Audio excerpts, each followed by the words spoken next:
Hello friends, इस video में मैं आपको बताऊंगा अभी जो देखेंगे इंडिया के बारे में एक आर्टिकल बहुत ही अच्छा आ रहा है। मतलब कि अभी देखेंगे इंडिया में तो बातें की ही जा रही है, लेकिन वर्ल्ड में देखेंगे बहुत ज़्यादा इंडिया का रुतबा बढ़ते जा रहा है। तो इस पे एक आर्टिकल आया था कि जैसे आप देखेंगे कि जब किसी भी मतलब आप लाइफ में ही देख सकते हैं, जब आपका दिन अच्छा आएगा तो हमेशा अच्छा ही आपके साथ होगा। वैसे ही इसमें बताया गया है आर्टिकल में कि अभी जो इंडिया के साथ है तो ये सभी जगह अच्छा ही चल रहा है, यही इसमें बताया गया है। तो अभी हम इसमें देखेंगे कि आखिर में कौन से देश हैं और फिर कौन से कॉन्टिनेंट हैं, उनका क्या क्या हित हमारे से जुड़ा हुआ है ताकि वो इतना वैल्यू दे रहे हैं। और वैल्यू दे रहे हैं तो इसका कारण क्या है ये भी मैं आपको बताने की कोशिश करूंगा, जो कि एक आर्टिकल में बहुत ही अच्छे से बताया गया है। तो ये पूरी तरह से आर्टिकल 2-3 आर्टिकल को मिला के मैंने ये चीज़ें बनाई है और इस पे डिस्कस करेंगे। तो इंडिया की जो कैपेबिलिटी जो है ये धीरे धीरे बढ़ते जा रही है। वर्ल्ड में रुतबा देखेंगे, वर्ल्ड पंचायत का हम जैसे सरपंच बनते जा रहे हैं, वही इसमें डिस्कस किया गया है कि क्या क्या चीज़ें हैं और क्यों इंडिया मतलब इतना आगे बढ़ते जा रहा है। तो ये इसमें बताया गया है। तो पहले हम देख लेते हैं कि अभी कौन कौन से देश जो हैं इनका क्या क्या हित जुड़ा है हमसे। फिर हम देखते हैं मतलब कि आखिर में क्यों इतना इम्पोर्टेंस दिया जा रहा है इंडिया का। तो ये पूरी तरह से इस आर्टिकल में दिया गया है। तो इसमें पहला कारण यही बताया गया है चाइना को लेके। तो चाइना आप देखेंगे सभी जगह मतलब परेशानी उत्पन्न तो कर ही रहा है लोगों के लिए, थ्रेट। तो अमेरिका को देखेंगे कि वर्ल्ड पावर है अमेरिका, उसको वहाँ पे चैलेंज कर रहा है। उसके बाद देखेंगे कि हिंद महासागर जो है उसमें अपना मतलब वर्चस्व बनाने के लिए बहुत सारी चीज़ें कर रहा है, वहाँ पे ट्रेड के लिए रुकावट पैदा कर रहा है। तो इसके लिए देखेंगे जापान आ रहा है। तो जापान से तो काफ़ी पहले से उसकी दुश्मनी है, तो जापान और इंडिया यहाँ पे साथ में आ रहा है, तो उसका हित भी चीन से जुड़ा है। और फिर देखेंगे कि जो ऑस्ट्रेलिया है तो ऑस्ट्रेलिया भी साथ आ रहा है। आप देखेंगे कि मोदी को वहाँ पे बॉस बताया गया था ऑस्ट्रेलिया पीएम द्वारा। तो ये सब मतलब वही स्ट्रेटेजी है, मतलब चाइना को घेरेबंदी करने के लिए यहाँ पे भारत को साथ लाया जा रहा है, क्योंकि हमने सिद्ध कर दिया है। देखेंगे डोकलाम में तो भारत वहाँ भी पीछे नहीं हटा था। फिर देखेंगे अभी जो लद्दाख में हुआ था वहाँ भी पीछे नहीं हटा था भारत। मतलब जो चीज़ें हम संकल्प ले लेते हैं वहाँ से पीछे नहीं हटने का तो नहीं हटते। अभी लद्दाख में देखेंगे 15-16 दौर की आर्मी की यहाँ पे बैठक हो गई है दोनों देशों की, लेकिन भारत नहीं पीछे हट रहा, ना चाइना हट रहा है यहाँ पे। तो इससे क्या वर्ल्ड में ये खबर जा रही है कि इंडिया पीछे नहीं हटता है। तो नहीं हटता है तो मतलब ये सही भी है कि नहीं हटता है, क्योंकि हमारा वहाँ पे जो ज़मीन है तो वहाँ पे वो लेने का कोशिश कर रहा है। तो ये है, इसके वजह से देखेंगे ऑस्ट्रेलिया साथ में आ रहा है। फिर देखेंगे कि जापान साथ में आ रहा है। फिर अमेरिका तो साथ आ ही रहा है, क्योंकि अमेरिका देखेंगे ये कोल्ड वार नया शुरू हो गया है यहाँ पे बताया जा रहा है दोनों देशों के बीच में। तो इसलिए अमेरिका भी साथ आ रहा है। और ये नहीं है कि देखिएगा कि चाइना हमारे साथ नहीं है, चाइना भी सोचता है कि भारत जो है वो उसके पाले में रहे। और फिर जो अमेरिका है ये एशिया में गुटबंदी जो करना चाहता है वो उसको मतलब दूर कर सके मिल के इंडिया के साथ और रूस के साथ मिल के। लेकिन हमारा जो हित है यहाँ पे हित का टकराव हो रहा है, क्योंकि बॉर्डर इशू हमारा देखेंगे सॉल्व नहीं हो रहा है। तो एक्चुअल जो अभी हमारा इशू है तो बॉर्डर इशू जो है चाइना के साथ, तो इसके वजह से हम चाइना के नज़दीक नहीं आ सकते। तो हम बाकी जो यूरोपीय कंट्री हैं और बाकी जो अमेरिका है, ऑस्ट्रेलिया है, जापान है, तो ये सब देश काफ़ी हमारे करीब आ रहे हैं। तो इसमें ये बताया गया है इन सब कारण के वजह से, मतलब जो चाइना का एक मुद्दा है इसके वजह से ये सारे देश पास आ रहे हैं, क्योंकि भारत हमेशा सिद्ध कर चुका है। और अगला जो आपको देखने को मिलेगा तो ये यूरोपियन कंट्री है। आप देखेंगे तो यूरोपियन कंट्री भी मतलब भारत का यहाँ पे साथ चाहते हैं, क्योंकि अब अभी देखेंगे तो इकोनॉमी में मतलब जो सप्लाई चेन है तो उसका सप्लाई चेन का लीडर कौन है यहाँ पे बैठा है, चाइना बैठा है। तो इसको फिर कोविड में इनको बहुत दिक्कत हुआ था, सप्लाई चेन में त्रुटि आई थी। तो अब ये यूरोपियन जो कंट्री हैं तो ये चाहते हैं कि सप्लाई चेन मतलब डाइवर्स हो, 2-3 जगह से सप्लाई चेन वर्ल्ड में हो सके। तो अब जितनी भी कंपनियां हैं वहाँ से ये शिफ्ट करके चाहते हैं कि भारत में आ सके। इसके लिए यूरोपीय जितने भी कंट्री हैं तो यहाँ पे भारत को सपोर्ट कर रहे हैं, इसमें ये बताया गया है। तो ये भी बहुत अच्छा है, मतलब समझिए कि हमारे लिए अच्छा है, इससे हमें टेक्नोलॉजी मिलेगी।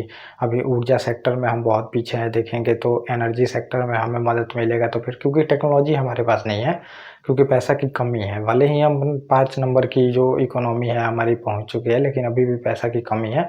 ज़्यादातर रिसर्च एंड डेवलपमेंट हम नहीं कर पाते हैं। तो देखेंगे मतलब जीडीपी का 0.7% ही कर पाते हैं हम अपने मतलब रिसर्च एंड डेवलपमेंट में खर्च जीडीपी का। स्टेट गवर्नमेंट तो करती नहीं है, वो सेंट्रल गवर्नमेंट ही बस करती है।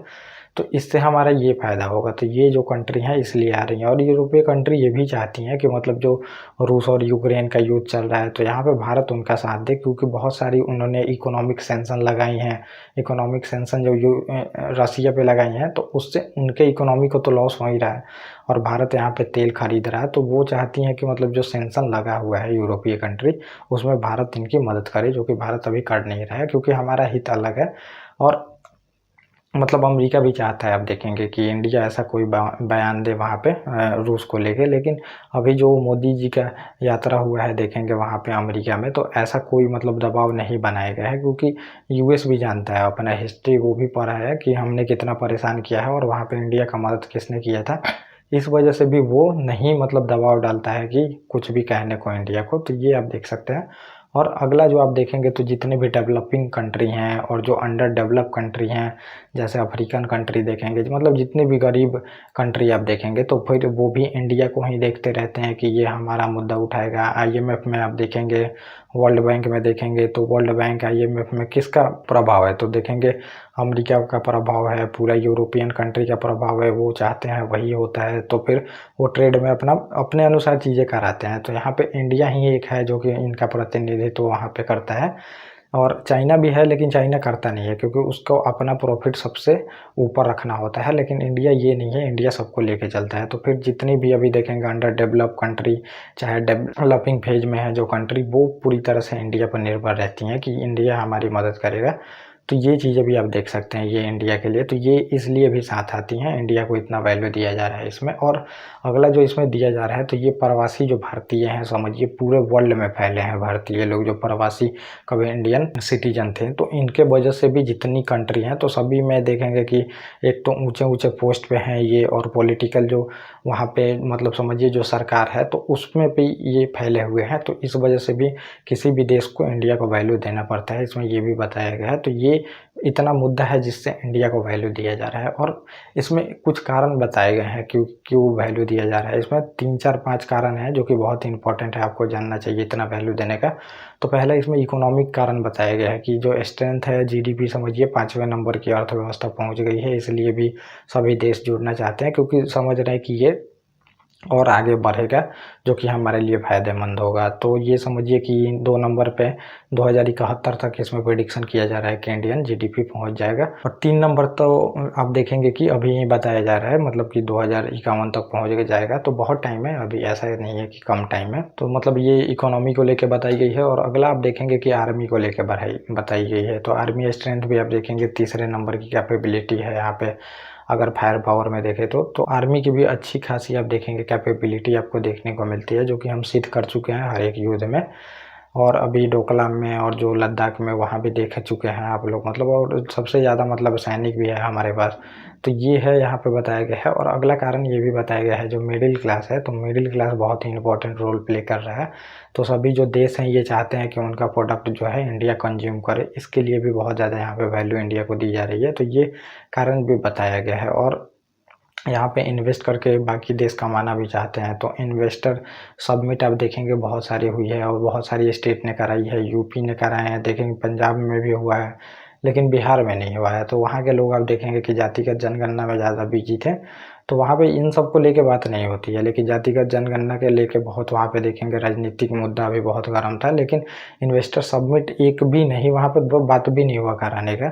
तो ये आप देख सकते हैं उसमें काफ़ी, जब कोर्ट अभी रोक लगाया तब जाके रोक लगाया। तो ये कारण बताए गए हैं। और चीन को लेके जो मैंने बताया, तो ये कारण तो है ही, चीन को रोकने के लिए सभी देश जो है वो भारत का यहाँ पे देख रहे हैं कि भारत मदद कर सकता है यहाँ पे। और अगला मतलब एक कारण ये भी बताया जा रहा है, जो सॉफ्ट पावर है, तो हम ज़्यादातर युद्ध के चक्कर में नहीं रहते हैं, हम हमेशा शांति की ही बात करते हैं। तो इस कारण भी बताया जा रहा है, मतलब सभी इंडिया के करीब आ रहे हैं। तो ये कुछ मतलब जो कारण बन रहे हैं, जो इंडिया को मतलब वर्ल्ड पावर में एक इम्प्रूवमेंट में बूस्ट दे रहे हैं, तो ये कुछ कारण जो है ये आर्टिकल में डिस्कस किया गया था, जो कि मैंने आपको बता दिया। तो ये चीज़ें आप समझ सकते हैं, इंडिया को अभी क्यों ज़्यादा भाव दिया जा रहा है। तो ये इतनी चीज़ें हैं, तो ये आप समझ सकते हैं। ओके गाइस, थैंक यू, और अब हम मिलेंगे अपने नेक्स्ट वीडियो में।